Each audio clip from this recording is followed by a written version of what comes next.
এবার লাঠি চার্জ করবেন।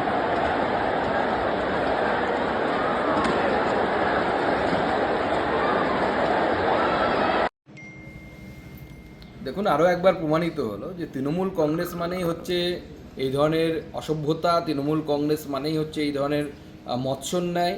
এবং সেটাই হচ্ছে যে আমরা দেখলাম যে মেসির মতো একজন আন্তর্জাতিক খ্যাতিসম্পন্ন একজন প্লেয়ার পশ্চিমবঙ্গে আসছেন। এটা তো পশ্চিমবঙ্গের জন্য অত্যন্ত গর্বের বিষয় ছিল, হওয়ার কথা ছিল। কিন্তু যবে থেকে এই প্রোগ্রামটা তৃণমূল কংগ্রেসের তরফ থেকে হাইজ্যাক করা হয়েছে, স্বরূপ বিশ্বাস হাইজ্যাক করেছে, অরূপ বিশ্বাস হাইজ্যাক করেছে, এদিকে এখানকার বিধায়ক তিনি হাইজ্যাক করেছেন।